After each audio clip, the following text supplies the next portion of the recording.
ভারতের মিজোরাম, মণিপুর, নাগাল্যান্ড, বাংলাদেশের চট্টগ্রাম এবং মিয়ানমারের চিন, সাগাং, কাচিন তিন দেশের এই প্রদেশগুলো বিচ্ছিন্ন করে একটি খ্রিস্টান রাষ্ট্র তৈরির পরিকল্পনা আমেরিকার নেতৃত্বে পশ্চিমের খ্রিস্টান দেশগুলো বহু বছর আগেই তৈরি করে রেখেছে। আগে তাদের এই জোটে ইসরায়েলও ছিল। তখন প্ল্যান ছিল নতুন একটা ইহুদি খ্রিস্টান রাষ্ট্র হবে এই জায়গাটাতে। আপনারা হয়তো অনেকেই জানেন না যে ভারতের উত্তর পূর্বাঞ্চলের মিজোরাম ও মণিপুরে বেশ কিছু ইহুদি সম্প্রদায়ের মানুষ বাস করত, এখনো করেও, যারা নিজেদের বেনি মেনাসে বা মেনাসের বংশধর বলে দাবি করে থাকে। তাদের একটা অংশ, কিছু মানুষ, ইসরায়েল তাদেরকে নিয়ে নিয়েছে, তারা ইসরায়েলে চলে গেছে। গত 40 বছরে প্রায় 7,000 জন মানুষ এখান থেকে ইসরায়েলে চলে গেছেন। এখনও প্রায় 6,000-এর বেশি বেনি মেনাসের সদস্য সেখানে রয়েছেন, যাদের 2030 সালের মধ্যে ইসরায়েলে নিয়ে যাওয়ার পরিকল্পনা নিয়েছে ইসরায়েল সরকার। আর এর ফলে প্রথম দিকে যে ইহুদি খ্রিস্টান রাষ্ট্র তৈরির পরিকল্পনার অন্যতম অংশীদার ছিল ইসরায়েল, তারা সেই জায়গা থেকে সরে এসেছে। কিন্তু তা বলে খ্রিস্টান রাষ্ট্র তৈরি করার বাসনা যায়নি পশ্চিমী দুনিয়ার। ভেতরে ভেতরে সেই প্রচেষ্টা চালিয়েও যে যাচ্ছে তারা, তার একটা প্রমাণ মিলেছে মাত্র 3 দিন আগে। মিডিয়ার সৌজন্যে এই খবর আপনাদের নজরে পড়েছে নিশ্চয়। খবরটা হলো, কলকাতা বিমানবন্দরে এক মার্কিন নাগরিক ভারতের সন্ত্রাস বিরোধী সংস্থা এনআইএর হাতে গ্রেপ্তার হয়েছে। ওই একই দিনে উত্তরপ্রদেশের লখনৌ বিমানবন্দরে এবং নয়াদিল্লি বিমানবন্দরেও এনআইএর হাতে গ্রেপ্তার হয়েছে 3 জন করে, দু জায়গাতেই 3 জন করে, মোট 6 জন ইউক্রেনের নাগরিক, সর্বমোট 7 জন। একবার দেখে নিন যারা ধরা পড়েছে সেই মহাপুরুষদের ছবিগুলো একবার দেখে নিন একটু। এরা আলাদা আলাদা বিমানবন্দরে ধরা পড়েছে বটে, তবে তারা যে একসঙ্গে এক জায়গায় গিয়েছিল তার প্রমাণ পেয়েছে এনআইএ। কিন্তু তারা এসেছে আলাদা আলাদা বিমানবন্দরে। কেন? এটাও একটা বড় প্রশ্ন, আসবো সেই প্রশ্নের উত্তরেও। একসঙ্গে থাকার পর এমন পৃথক যাত্রা কেন? তারা কি উদ্দেশ্যে ভারতে এসেছেন? ভারতে আসার পর কি করেছেন? আজকের ভিডিওতে আমরা সেই সব নিয়ে কথা বলবো, এবং সব শোনার পর আপনারা বুঝতে পারবেন এই উপমহাদেশে, বিশেষ করে ভারত, বাংলাদেশ, মায়ানমার নিয়ে এই 3টে দেশের কিছু কিছু জায়গা কেটে নিয়ে মার্কিন নেতৃত্বে পশ্চিমী দুনিয়া কি করতে চলেছে।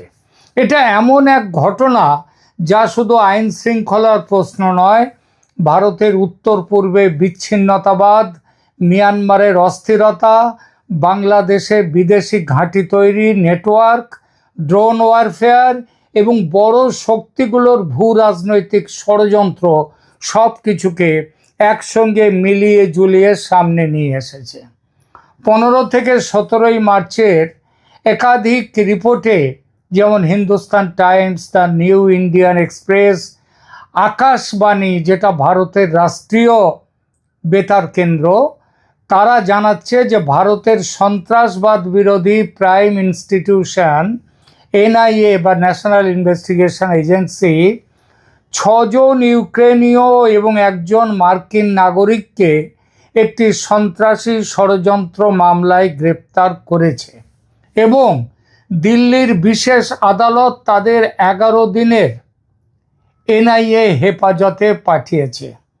এনআইএ এবং বিভিন্ন সংবাদ মাধ্যমের উদ্ধৃতি অনুযায়ী তাদের বিরুদ্ধে অভিযোগ হলো তারা ভিসায় ভারতে এসে মিজোরামের সুরক্ষিত এলাকায় গোপনে ও বিনা সরকারি অনুমতিতে প্রবেশ করে, সেখান থেকে মিয়ানমারে যায় এবং বিভিন্ন এথনিক আর্মড গ্রুপসের সঙ্গে যোগাযোগ তৈরি করে।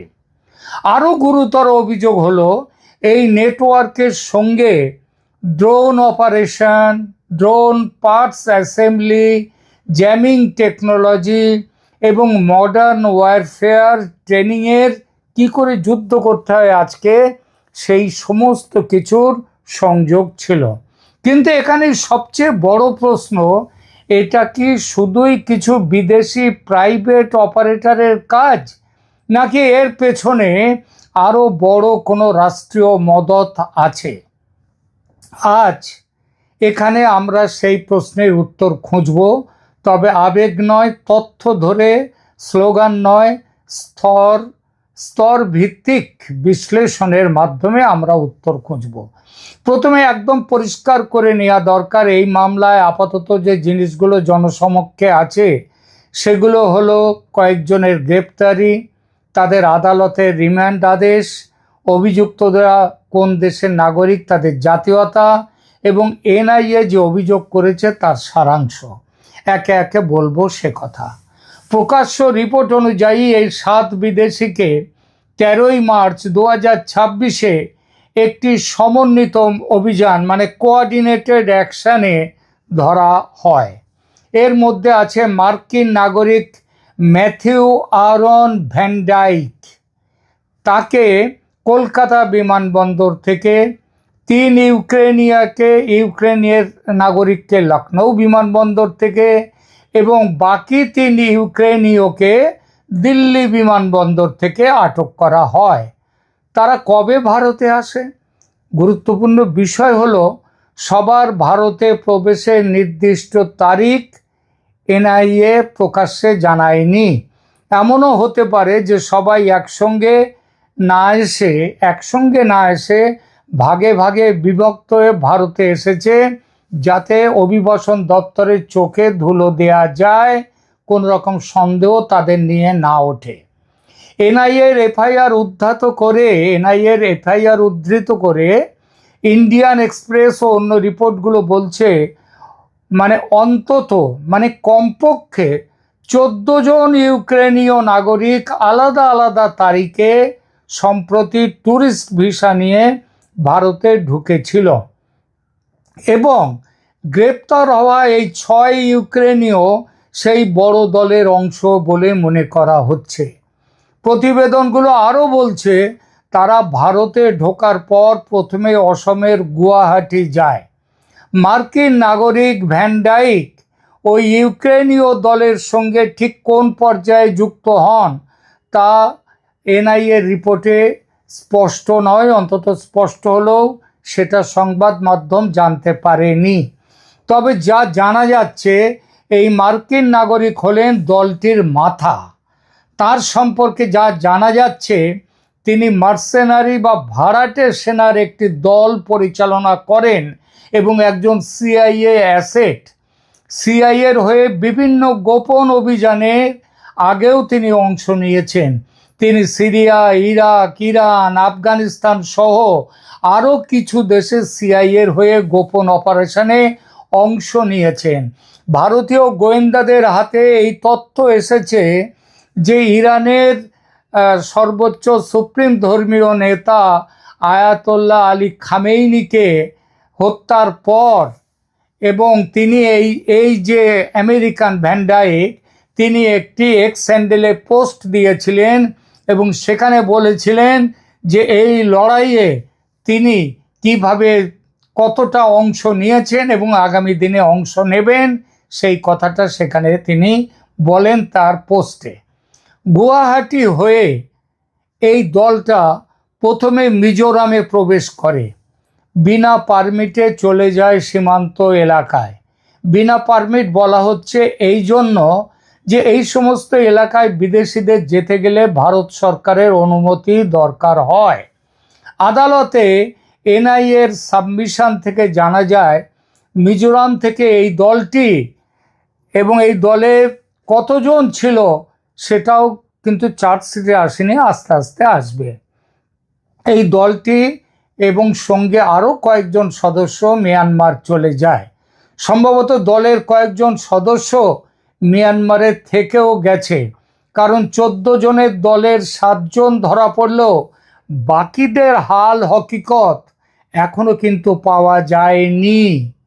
এনআইএর সন্দেহ এরপর দলটির একটি অংশ কয়েকজন ওখানে থেকে যায় মিয়ানমারে, এবং মিয়ানমারের যে চীন প্রদেশ আছে, চীন এবং বাংলাদেশের যে বর্ডার, সেই বর্ডার দিয়ে বাংলাদেশের পার্বত্য চট্টগ্রামে প্রবেশ করে, ওই বান্দরবান এলাকায়, এই সমস্ত এলাকায়। তাদের কয়েকজন বাংলাদেশে থেকে গেছে বলেও প্রাথমিক সূত্রে খবর পাওয়া যাচ্ছে। প্রকাশ্য রিপোর্ট বলছে গুয়াহাটি থেকে তারা মিজোরাম যায়, কিন্তু ফরেন ন্যাশনালসদের জন্য দরকারি যে restricted area permit, protected area permit, সেটা তারা নেয়নি। তার মানে তারা অবৈধভাবে মিয়ানমারে প্রবেশ করে, এবং সেখানে এথনিক আর্মড গ্রুপস, এরা কারা? মূলত খ্রিস্টান বিভিন্ন সংগঠন, তাদের সঙ্গে যোগাযোগ করে, এমনটা কিন্তু এনআইএ আদালতে তাদের সাবমিশনে বলেছে। কিন্তু ঠিক কোন দিন তারা মিজোরামে ঢোকে বা ঠিক কোন দিন মিয়ানমারে যায়, সেই নির্দিষ্ট তারিখগুলো এখনো জনসমক্ষে প্রকাশ করা হয়নি। কিন্তু রিপোর্টে বলা হয়েছে তারা মিজোরাম হয়ে মিয়ানমারে একাধিকবার যাতায়াত করেছিল, বাংলাদেশেও গিয়েছিল, কিন্তু সেসব সফরের তারিখও প্রকাশ্যভাবে দেয়া হয়নি। হয়তো আস্তে আস্তে বেরোবে এখন পর্যন্ত, কারণ যত তদন্ত হবে, যত তাদেরকে জেরা হবে, তত তো খবর বেরিয়ে আসবে। এখন পর্যন্ত সবচেয়ে নির্ভরযোগ্য যে টাইমলাইন, সেটা হলো আলাদা আলাদা তারিখে কমপক্ষে 14 জন, মানে তার থেকে আরও বেশি থাকার সম্ভাবনা। তারা ইউক্রেনের অধিবাসীরা ট্যুরিস্ট ভিসা নিয়ে ভারতে আসে দিল্লিতে, তারপর তারা গুয়াহাটি যায়। দিল্লি ছাড়া অন্যান্য বিমানবন্দরেও এসেছে কিনা সেটাও কিন্তু এখন তদন্ত সাপেক্ষ। তা গুয়াহাটি থেকে তারা মিজোরাম যায় প্রয়োজনীয় পারমিট ছাড়া, তারপর মিয়ানমারে অবৈধভাবে প্রবেশ করে। সম্ভবত দলের কয়েকজন মিয়ানমারে থেকে যায়, এরপর তারা সবাই কিংবা কয়েকজন বাংলাদেশেও আসে। সেখানে দলের অন্তত 3 জন সদস্য থেকে গেছে বলে খবর পাওয়া যাচ্ছে। তারা মিশে আছে চট্টগ্রামে ডেরা বেঁধে থাকা মার্কিন সেনাদের সঙ্গে। বাংলাদেশ থেকে দলের এই 6 জন যারা ধরা পড়েছে তারা এবং তাদের নেতা মার্কিন মার্সেনারি ম্যাথিউ আরন ভ্যান ডাইক গুয়াহাটিতে ফেরে, গুয়াহাটিতে একত্র হয় ও সেখান থেকে কলকাতা, লখনৌ ও দিল্লির বিমানে ওঠে 13ই মার্চ 2026-এ। আর সেদিনই তাদের এই 3 বিমানবন্দরে গ্রেপ্তার করা হয়। কেন তারা কলকাতায় আসে? কারণ সন্দেহ করছে এনআইএ যে কলকাতাতেও তারা সন্ত্রাসী কর্মকাণ্ডটার একটা সেন্টারের মধ্যে কলকাতাকে রেখে দিয়েছে। অর্থাৎ কলকাতায় যে সন্ত্রাসী গোষ্ঠী আছে তাদের সাথে তাদের যোগাযোগ আছে, এবং তার জন্যই তারা কলকাতায় এসেছিল কিছু নির্দেশ কিংবা কিছু খবর দেওয়ার জন্যে।